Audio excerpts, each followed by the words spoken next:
أصدقائي المتابعين، أهلا بكم في قناة أفكار للملابس. معانا النهاردة يعتبر فستان حنة، فأنا قلت إيه أشارككم معايا فيه. الفستان ده احنا قصينا الصدر وقصينا الظهر. طبعا أنا قفلت الصدر وقفلت الظهر اهو، تمام. وبعد كده بقص على الجسم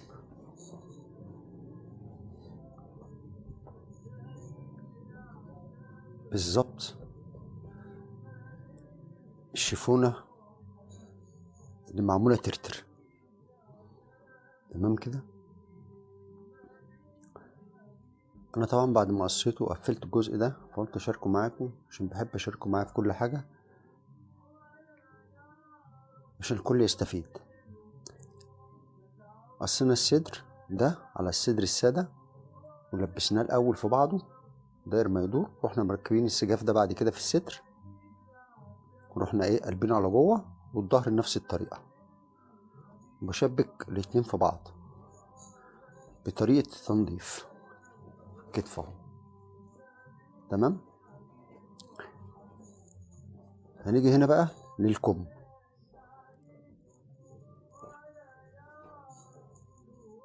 الكم حضرت ده لوحده الاول،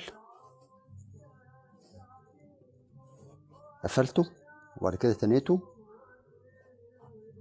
وفتحته من جوه مكوى، تمام. وزي ما عملت في ده عملت في الشيفونه، بس طبعا وانا بقص الشيفونه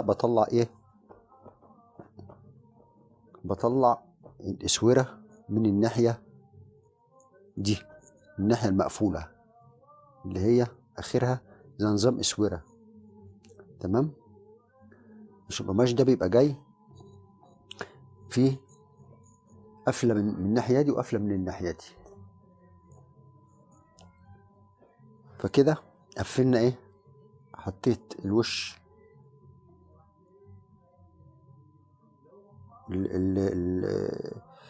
وش الستانة في وش الكم، تمام. طبعا الكشتورة دي بقت جوه، والكشتورة دي بقت برضو جوه مش باينة. لما اجي امسك الكم كده مش تبقى باينة اهي. خلاص، دلوقتي بقى انا هلف الكم بالشكل ده كده. طبعا دي عبارة عن عباية حنة، عشان بيبقى ليها طرحة من نفس ده بيتلف عليه على الجسم بالراس، تمام اهو بيبقى كده. ده بالنسبة للجزء اللي فوق اهو. الجيبة قصينها جيبة عادية،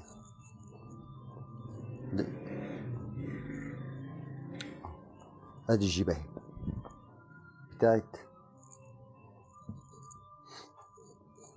ادي الجيبة اهي اللي هي النص اللي بيمسك فين، اللي بيمسك في التوب اللي فوق، تمام كده. وهنا قصين نفس الطريقة اهو برضو. هنا لما جيت قصيت الجيبة عامل هنا قفلة الديل اللي هي دي برضو. شوف قفلة الديل باخدها فين، عند الجاكار ده اللي هو عاملين هنا فيه تطريزة على الحرف، عشان ما ينفعش ان انت تتني، لا يبقى شكله وحش. باخد انا القفلة دي، تمام كده. بقص الجيبة دي على دي، بس بوسع في دي شوية، بوسع في دي شوية. يعني لو جينا قسنا دي على دي هتلاقي دي فيها وسع. لو حطيت دي على دي كده بصوا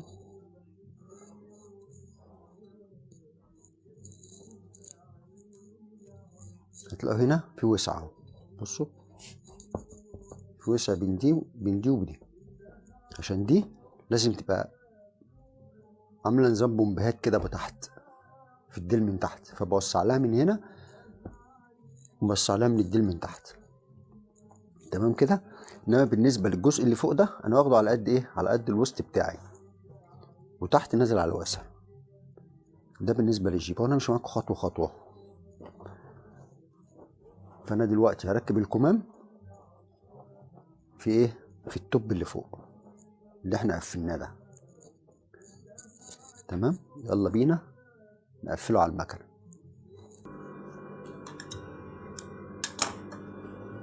اروح جاي مدخل الكم جوه التوب كده، وهبدا الف الكم، احط القفله على القفله بالشكل ده كده، وهبدا ايه افتح هنا كشطوره والف الكم بتاعي.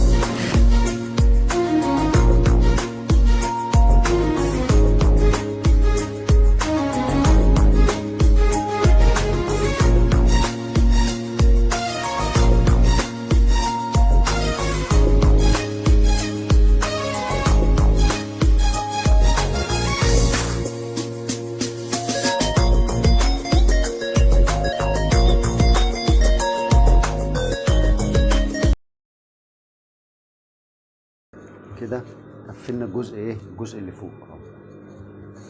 تمام. يبقى ناقص كده ايه الجيبه.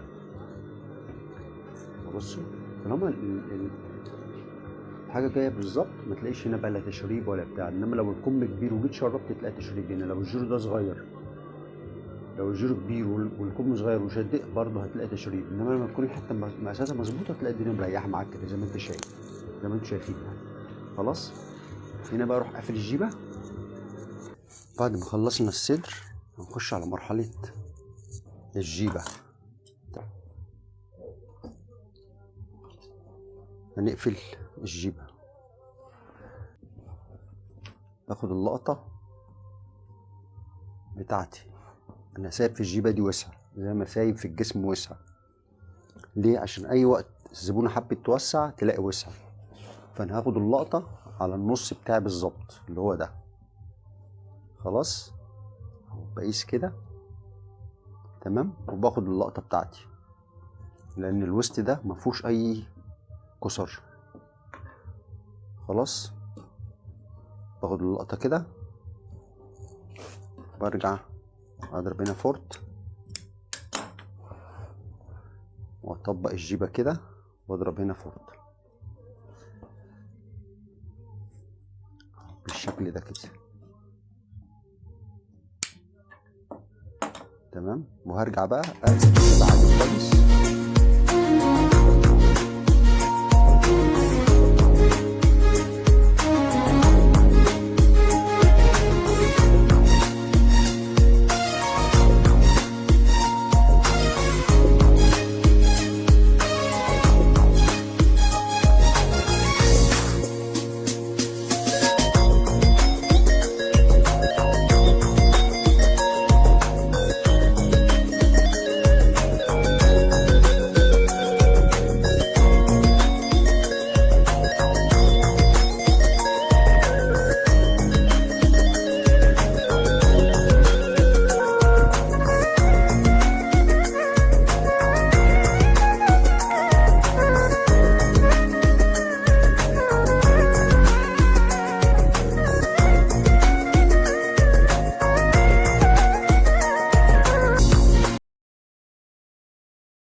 تمام. هفتح دي بقى مكوة، الجنب ده افتحه مكوة، وافتح الجنب بتاع الجيبة القماش مكوة وارجع لكم. يبقى فتحناها خلاص. همسك بقى هنا الوسط اهو وادخل الجيبة دي جواها. تمام. بالشكل ده كده.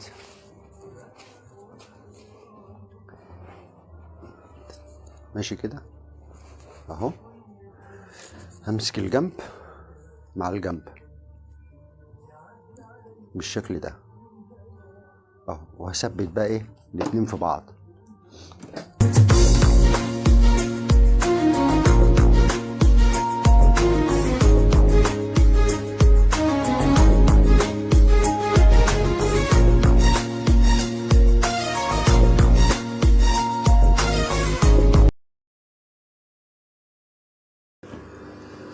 هاجي هنا بقى اقلب ده كده،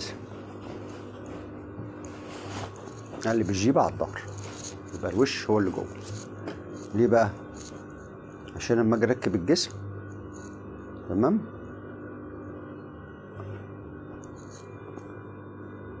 هاجي هنا واعمل كده.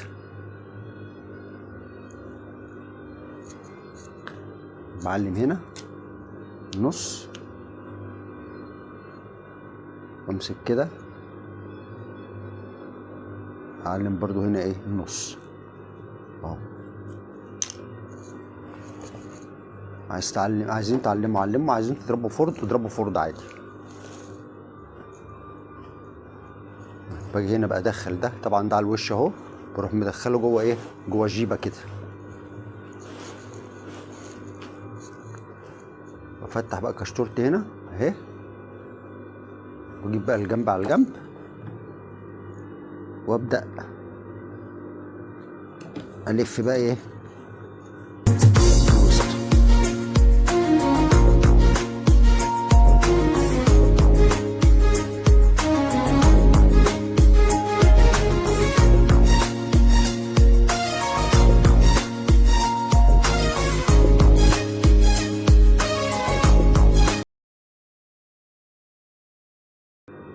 تعالوا بقى نقلبه ونشوف شكله بعد ما خلص بقى عامل ازاي. وده كان فستان او عباية الحنة، تمام. ده بيتلبس اهو، خلاص يبقى كده بالشكل ده.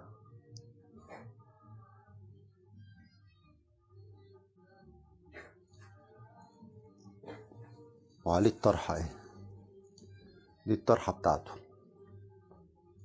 دي الطرحة بتاعته اهي، يعني الفستان بيتلبس وفوق الطرحة دي.